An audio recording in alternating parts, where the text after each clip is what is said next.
प्रणाम मित्रों।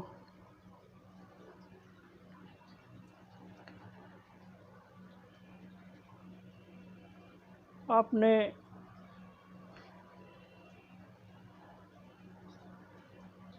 गणेश जी के बारे में बहुत कुछ सुना होगा, बहुत कहानियाँ सुनी होंगी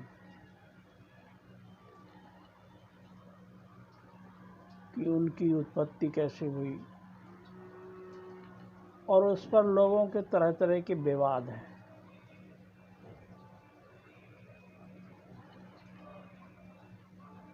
विवाद होना स्वाभाविक है, क्योंकि आप जो भी चीज़ है वो बुद्धि से लेते हैं।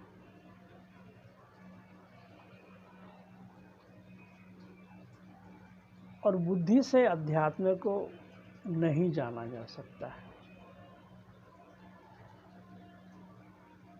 अध्यात्म एक घटना है जो साक्षात्कार होता है, जो अंतर्दृष्टि से मिलता है, अंदर डूबने से मिलता है। तो गणेश के बारे में बताऊंगा। बहुत सारी भ्रांतियां हैं लोगों की।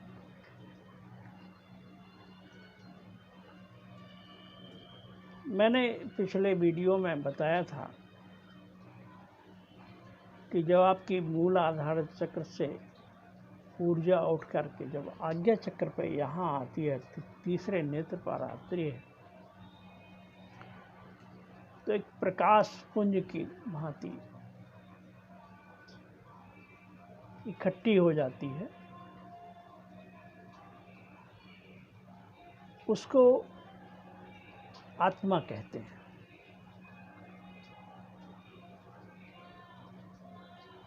उस स्थिति पे जब व्यक्ति आ जाता है तो वो शिवत्व को उपलब्ध होता है। उसने अपनी चेतना को जान लिया, उस शिव को जान लिया। अब वो ऊर्जा, वो जो शक्ति है, जब जो यहाँ पर एक बिंदु की भांति, प्रकाश की भांति चमक रही है, वो जब आगे बढ़ती है, जब उसका और विस्तार होता है, तो वो जो ऊर्जा है वो इधर ऐसे कानों की तरफ बढ़ने लगती है, मस्तिष्क ऊपर की तरफ बढ़ती है, इधर नाक की तरफ बढ़ती है, जिह्वा की तरफ नीचे को बढ़ती है। तो आपकी जो इंद्रियां हैं, वो इंद्रियां, सामान्य व्यक्ति की जो इंद्रियां वर्क करती हैं, वो इंद्रियां इतनी ज़्यादा एक्टिव हो जाती हैं कि वो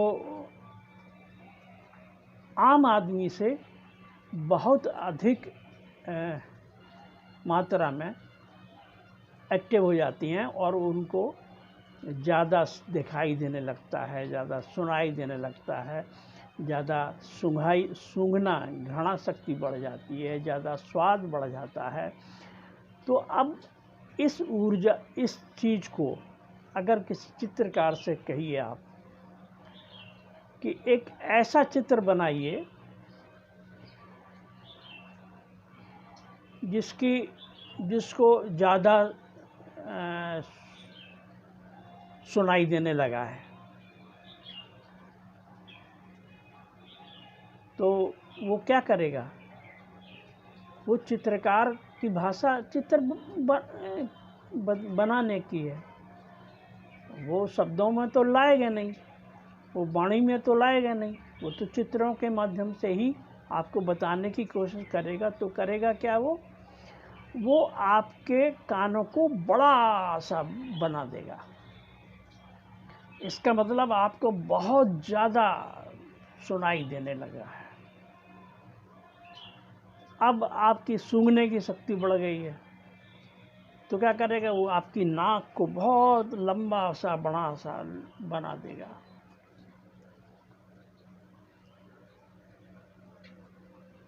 फिर आपकी स्वाद की शक्ति बढ़ गई है, तो स्वाद के लिए फिर उन्होंने हाथ में लड्डू वड्डू दे दिए कि स्वादिष्ट भोजन प्रिय हो गया। अब जब जो खूब लड्डू और वो खाएगा तो फिर उसका स्वाभाविक है पेट भी बड़ा होगा।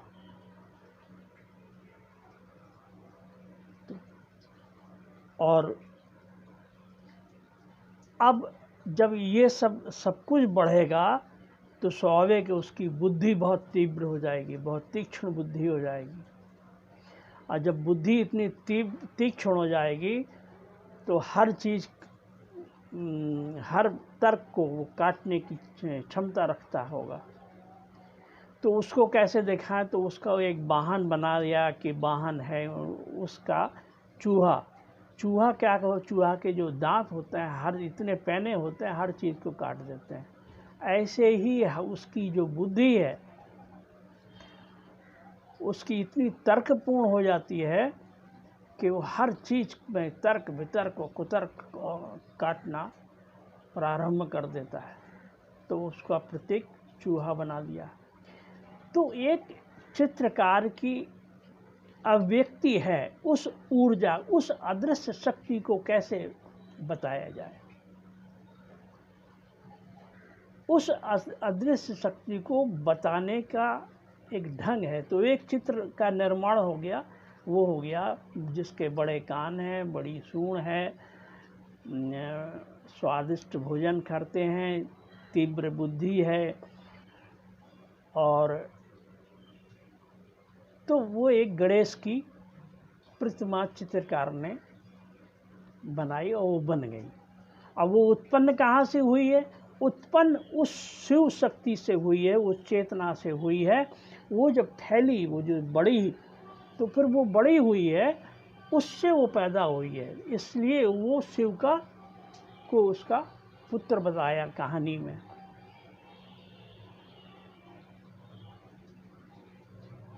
अब जिसके पास इतनी तीव्र बुद्धि है, इतना सब कुछ है, तेज है, सब कुछ है, तो उसके पास और भी शक्तियाँ छाया के रूप में चली आती हैं। वो आती हैं, रिद्धियाँ आ जाती हैं, सिद्धियाँ आ जाती हैं। तो फिर उनको एक पत्नी के रूप में, छाया कौन है? पत्नी। तो पत्नी के रूप में नाम दे दिया कि उनकी 2 पत्नी थी, कि रिद्धि और सिद्धि। इस तरह से एक कहानी का निर्माण किया गया और कहानी के द्वारा आपको बताने की कोशिश की गई है कि जब आप शिवत्व को उपलब्ध हो जाते हैं, उसके बाद अगले जो पैदा होती है, अगली स्थिति जो पैदा होती है ऊर्जा की, वो गणेश है।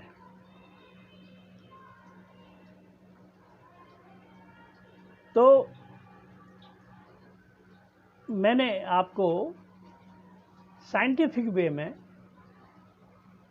एनर्जी के रूप में ये बताने की कोशिश की है कि वो अगला साधना का अगला तल है गणेश की उत्पत्ति। तो गणेश एक ऊर्जा है, एक शक्ति है, एक एनर्जी है। उसको चित्र के माध्यम से हमने बता, जितने भी हमारे देवी देवता हैं ये इनकी चित्र नहीं है, ध्यान रखिए, फिर मैं बता दूंगा आपको। चाहे वो शंकर भगवान हो, चाहे वो विष्णु भगवान हो, चाहे ब्रह्मा जी हो, चाहे भगवान राम हो, चाहे कृष्ण हो, ये इनकी तस्वीर नहीं है, ये इनकी फ़ोटो नहीं है कि कैमरे से ली गई फ़ोटो हो। ये चित्रकार ने उनके गुणों को अभिव्यक्त करने के तरीके बताए हैं। जिस शक्ति की जो गुण हैं उनको वो बताने की कोशिश की है। हर बुद्ध हैं, महात्मा बुद्ध की ये तस्वीर नहीं है। महावीर हैं, ये महावीर की ये तस्वीर नहीं है। वो एक बताने की कोशिश है, एक मूर्ति,